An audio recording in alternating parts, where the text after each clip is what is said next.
Hey guys, welcome back. I'm sitting in a 2008 Toyota Prius and it has an issue.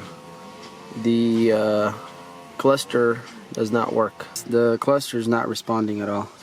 There's supposed to be a light over here that shows that my door's open, but it doesn't show that either. So there's a bunch of things going on. There is a trick to reset this, but it only worked a few times and now it doesn't do anything. Let me show you guys what that is. If your speedometer is not working. Well, let me power it up first. So I'm pushing the brake here and pushing the start button. So the check engine light comes on and then goes off, and that's it. The car started as normal, as you can see on the screen there. But the car did start. I don't know if you guys can hear, but the sound. But it started. Well, actually, you can see right here that it started. So the car is running, but the cluster is not working. Zero, nothing. So one thing you can do to try to restart your cluster, and I'll show you guys in a second. Alright, so I'm going to power it off. So the car is off right now. So back here where your small 12-volt battery is, you have this white plug right here. If you unplug this, there's a little tab underneath. You push, just pull it out.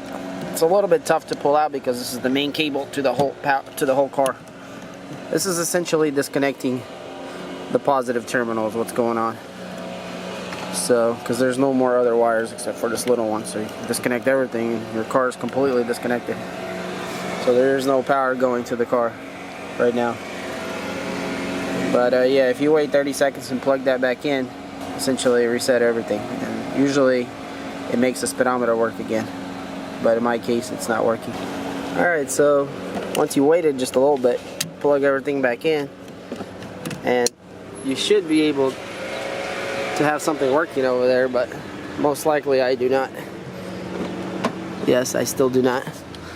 So the door is not glowing that it's open, so the computer is still not happy about something. So, and it's probably the cluster gauge, the combination meter, whatever they're called. So basically what I'm going to do is I'm going to take it all apart. There's plenty of videos for that. We're taking the dashboard apart to get to the cluster. But I'm going to be concentrating mostly on fixing that cluster on this video. So I'll be back once I got the cluster out of the car.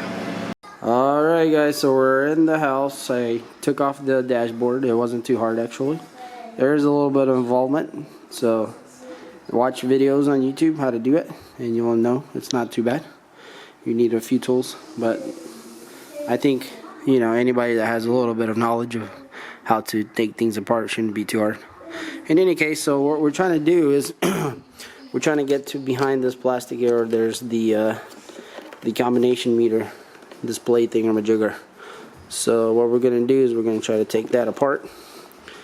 There's a plug here that I already unplugged that goes right here.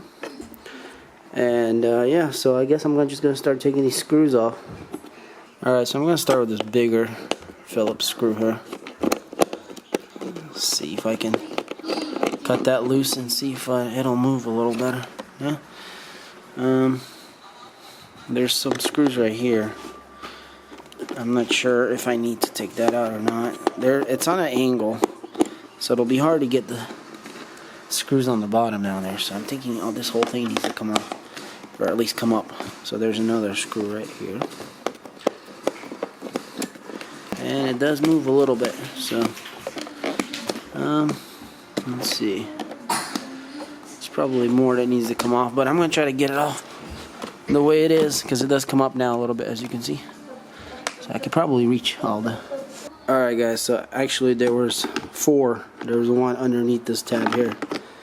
There was another screw here, so it's a little hard to get to, but there's 1, 2, 3, 4 on this white piece. So, and now the board is, or the display is exposed. So now we just need to slowly disconnect, or carefully disconnect, all these connectors here around it.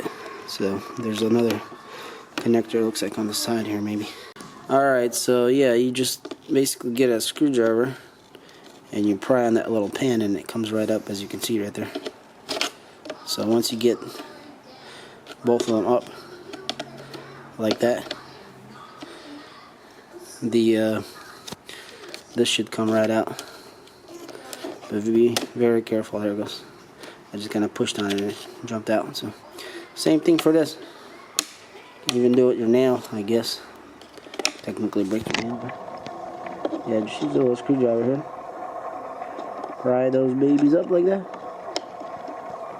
And that's it. Once they're pried up, it should come right out.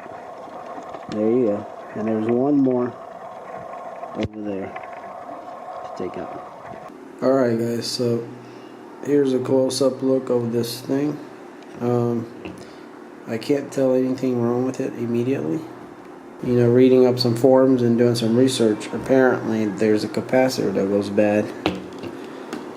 And it's this one right here, I think. The 100 UF 16 volt capacitor right there. Alright guys, so maybe what I'm looking for is correct, because I have this meter here, capacitance meter, and it unfortunately goes only to 200 UF. But so I can't really test this thing, it just goes over, obviously. But checking all these capacitors, every one of them is very close to what it says it is, except for this one. This one, it's supposed to be 100 UF, but it's showing about 80. Alright guys, so I got the leads on the capacitor here, and here's what it's reading, 83. So it's not way off, but supposedly, according to reading the forums, the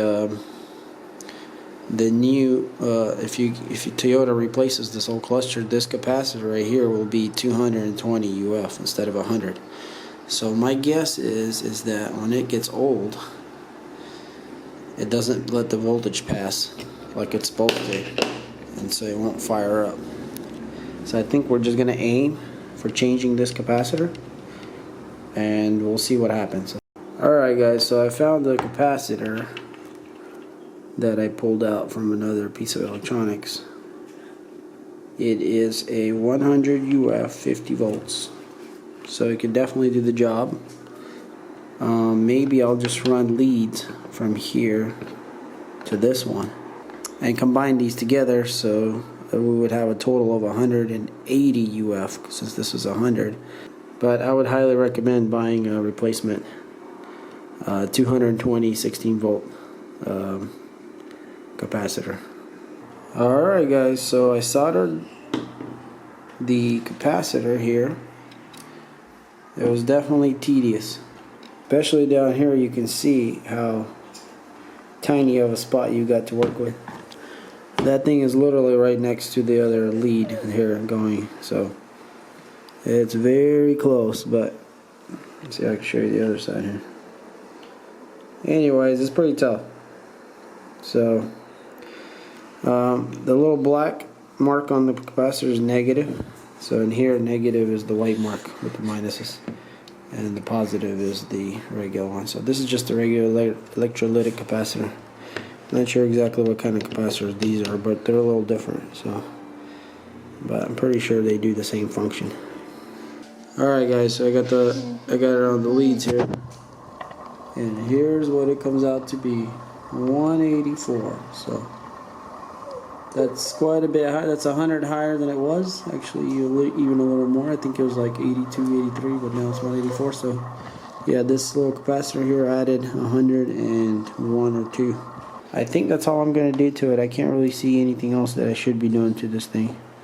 So everything looks pretty good overall, to be honest. Alright guys, so I'm putting this meter back now. On these, it's really simple. As long as these tabs are out, it'll just slide right in. As you can see, I'm pulling it back out. Let's just put it. So it just goes right in. So as long as these two tabs are up all the way, it should be really easy to put it back in. Then you just push them in like that, and you're done. Make sure they're pushed in all the way here. Same thing for this one. Make sure it's in all the way and push in the tabs. And that's it. It's done. So now just put the white cover back and then plug this thing in and you're ready to reassemble. Alright guys, so I put the dash back in there. I didn't put everything back correctly. I just kind of threw everything together, connected everything, and I just plugged these babies in. So let's see what it'll be. Alright, from the look of it, it's already good news because the open door light is on. So nothing is never on. So I think this battery remote is low, so I need to plug it in, but let's see. See the key? Once I plug it in, it starts to beep, which is coming from that cluster thing. So now I'm gonna start it, and voila, it works. Well guys, I don't know, I think this fixes the problem. So I will actually drive the car around for another day or so and then finish this video just to tell you guys that everything is good. So everything seems normal. There's no check engines, no nothing, and the gauge cluster is on. So I gotta put all this back together. I haven't. All this is just hanging. It's literally none of it's together. As you can see, it's just hanging there. Everything is just hanging. Got to put all the screws in and everything. But yeah, this car has 185,000 miles, which is kind of a lot, but you know, so I'm pretty sure the capacitor was going bad, and so that's why this happened. So, but in any case, if this is the case, this is very good news for a lot of folks out there that want to do it themselves. I would highly recommend buying the right capacitor and removing that one and putting a new one in. But I think what you need to put in there is a 220 UF. So Toyota actually ships all their new clusters with that capacitor instead of the 100 UF. So that makes a lot of sense why that fixes it. And yeah, this is it guys. So alright guys, so I have a report to make here.